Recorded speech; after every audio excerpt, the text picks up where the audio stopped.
So we're here checking on the cabbages that are almost ready, and this is another section that we were experimenting on the spacing. You see the spacing we did. We're getting very big heads, very big cabbage heads.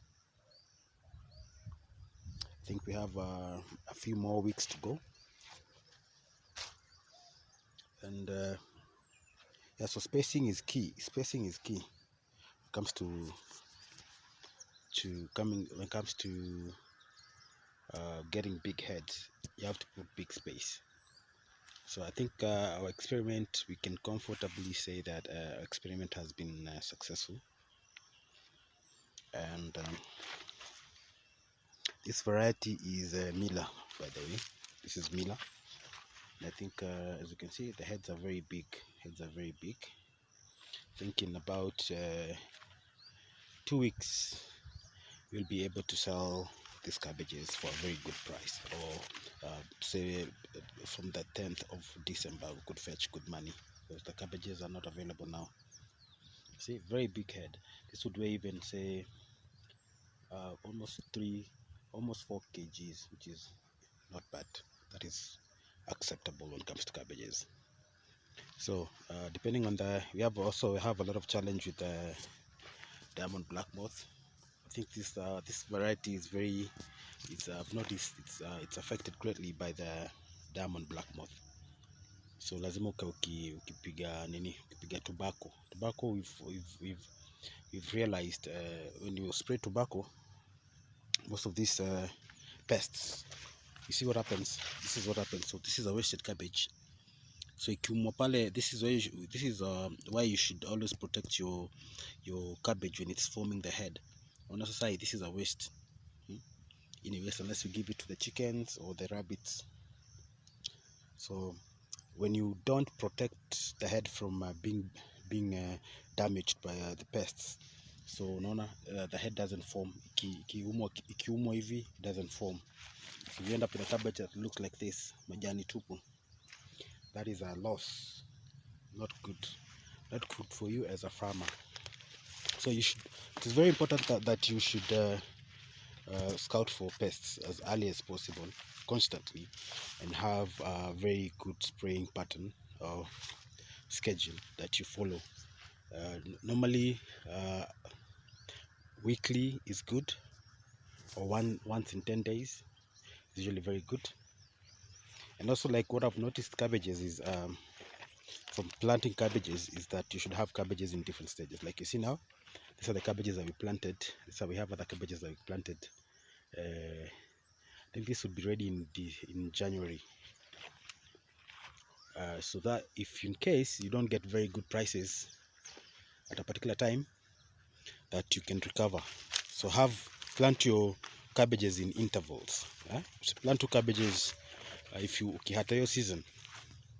When you miss on the season, unakuanga umeuma nje vibaya sana. So plant your cabbages in intervals. Have maybe 1,000 maturing this month, another 1,000 maturing after 3 weeks. Yeah, if you plan, like say having 10,000 cabbages, you can plant in intervals of 25 4 times. Like you could be harvesting every time. So this is I'd say at this point I'm happy. This is an experiment that has been successful. So it's true, the mistake we did on the other cabbages was spacing. So this was just an experiment, but also it's gonna make us a few coins. I think we have about I'd say 300 cabbages. Each row has about 20, and we have about 1 2 3 4 5 6 we have about 12 rows. So I'd say even close to 400 cabbages, which is good money. If you sell at 50 bob in December, then uko fiti. Then it's good. Pays the workers who buys the fertilizer, who buys the dawa for the shamba. So hapa tuko na bonge la bush. This is a terere that has overgrown. The market for terere right now is bad. really bad.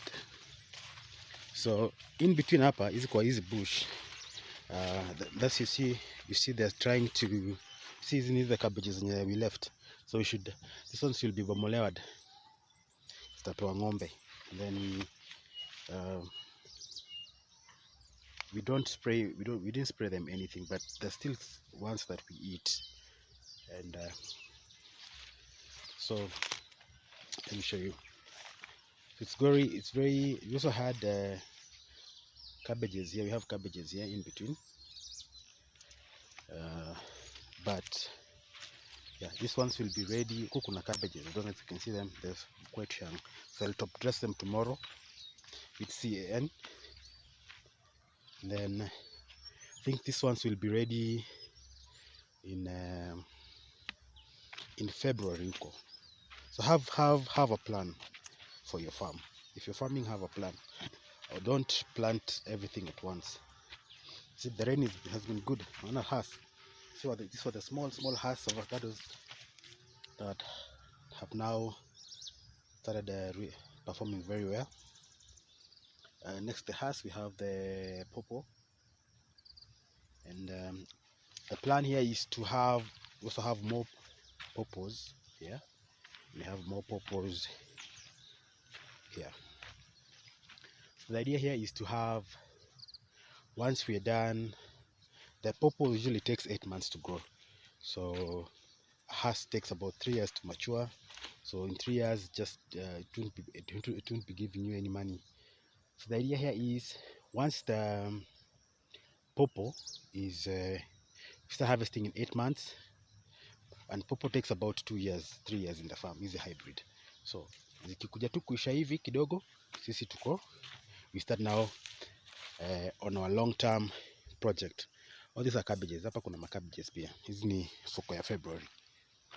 All these cabbages, you see, zinalimiwa. So this week they'll be limiwad. So all these cabbages, hii ni soko ya February. Hopefully that time we'll have good prices. But the price even now, if you have cabbages in your farm, then you know the prices are they're looking up. They're quite impressive. So if you can sell a cabbage at farm gate, who's a cabbage farm gate, this is another house, so performing very well. If you can sell your cabbages at 30 bob, that means then uko fiti. I don't know if you can see the other house, I don't know if you can spot it, but sasa unaona they're really shooting. So in this section here we have lots of sukuma wiki, spinach we're already harvesting. This is the spinach we had planted in between the maize. So spinach right now is fetching good money. Sukuma is also fetching good money if you have it. So farming is all about timing, man. Ukitime, ukiset bet yako safi, when everyone else doesn't have what you have, or lots of people don't have what you're selling or what you're farming, then the market favors you greatly. So yeah, so the rain has been very helpful. So now we don't stress about watering, because watering is very expensive. The cost of pumping water to the farm is quite expensive. And yeah, so hopefully we are not also, like, we are not affected by the rain too much over here. Like our soil is good. Our soil is very good. It's red soil, so it takes in the water. And then luckily our shamba is slightly slant kidogo, as you can see. At that point where we have kahawa huko mwisho huko, across huko pande nyingine we have kahawa, so it's a bit slanted. So, and then we have a river huko chini, so we have no issues with flooding. So we're grateful for that. And yeah, so that's the update for today at the farm. And yeah, if you're a farmer, I mean, this is your time. It's definitely your time. You see avocados, man, angalia zinaenda kuenda, zinasonga kusonga. This is good, man. This is good. So thanks for watching, and I'll catch